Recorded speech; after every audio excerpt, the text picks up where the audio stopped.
सलाहुद्दीन में सेतु अभ्यासक्रम में देखने वाले हैं पद्य, जो कि जो कविता है वह है चांदनी रात। मैथिली शरण गुप्त की कुछ पंक्तियां हमें दी गई है, तो देखते हैं यहाँ पर उन पंक्तियों का सरल पढ़ने के बाद भावार्थ। बंद नहीं अभी चलते हैं नियति नटी के कार्यकलाप, पर कितने एकांत भाव से, कितने शांत और चुपचाप। तो देखिए, अभी भी यहाँ पर कवि कहते हैं कि कोई भी गतिविधियाँ बंद नहीं है। रात का समय है, रात के समय में कोई भी गतिविधियाँ बंद नहीं। जिस प्रकार रात के जो कार्य पहले जैसे चलते थे, आज भी वह उसी प्रकार चल रहे हैं। यानी कि जो भी गतिविधियाँ है वह बंद नहीं है। रात्रि रूपी नटी के सारे कार्यकलाप अब भी पहले जैसे चल रहे हैं। विशेषता यह है कि सब कुछ बहुत ही शांत ढंग से और एकांत भाव से चुपचाप हो रहा है।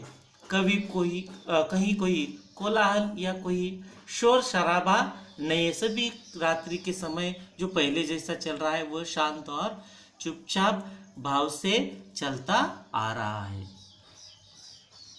इसके नीचे यहाँ पर कारण लिखने के लिए कहा गया है। स्वाध्याय में कृति में नियति नटी इसलिए कहा गया है क्योंकि कहा गया है कि रात के समय नियति के अनुसार सभी कार्य क्या हो रहे हैं, उसी प्रकार चल रहे हैं।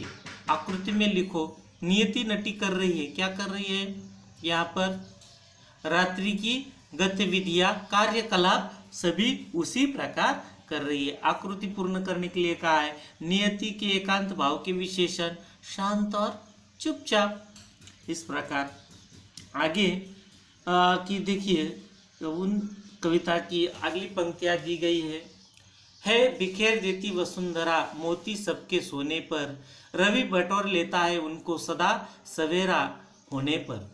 देखिए, कवि चांद तारों की तुलना मोतियों से करते हुए कहते हैं कि जब सब लोग सो जाते हैं, देखिए यहाँ पर रात के समय हम देखते हैं कि यहाँ पर सब सोने के बाद तो पृथ्वी आकाश में चांद तारों के रूप में मोती बिखेर देती।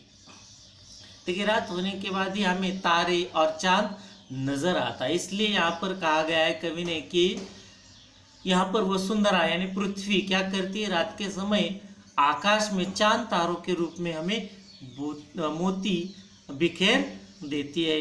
जब सवेरा रवि बटोर लेता है उनको सदा सवेरा होने के बाद, सवेरा होने का रवि यानी सूरज, देखिए सवेरा होने के बाद ऐसा प्रतीत होता है, लगता है जैसे सूर्य इन मोतियों को हमेशा बटोर ले जाता है। अर्थात सुबह उजाला हो जाने पर आकाश में सभी चांद तारे क्या हो जाते हैं, लुप्त हो जाते हैं। देखिए, सवेरा हो जाने के बाद यह आकाश में रहने वाले चांद तारे क्या हो जाते हैं, लुप्त हो जाते हैं, हमें दिखाई नहीं देते। इसलिए ऐसा प्रतीत होता है कि सूरज क्या करता है कि सभी चांद तारों को वह बटोर लेता है, अपने पास ले जाता है। इस प्रकार यहाँ कवि ने कहा।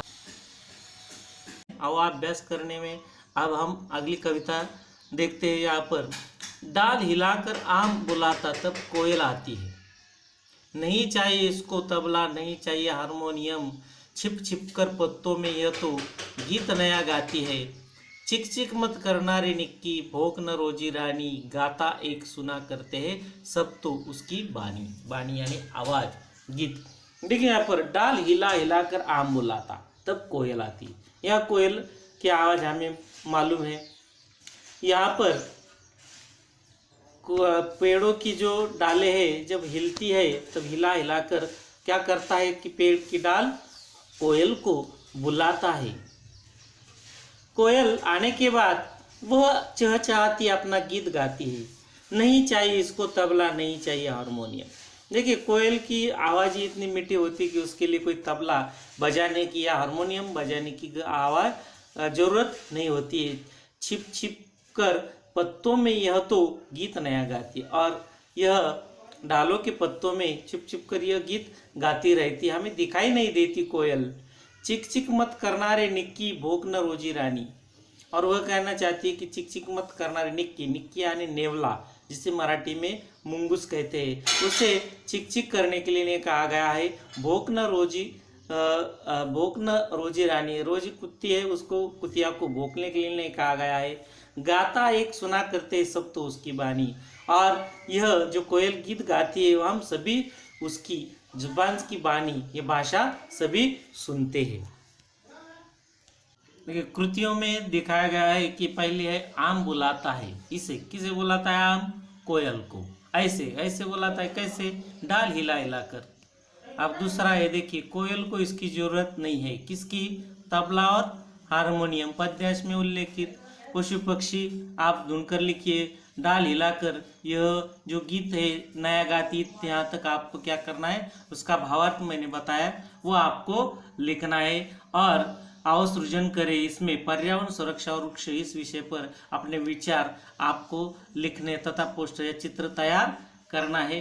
पूरक साहित्य इसके लिए महादेव वर्मा लिखित नीलकंठ रचना पढ़िए। संदर्भ मेरा परिवार। आज के लिए इतना ही काफ़ी है।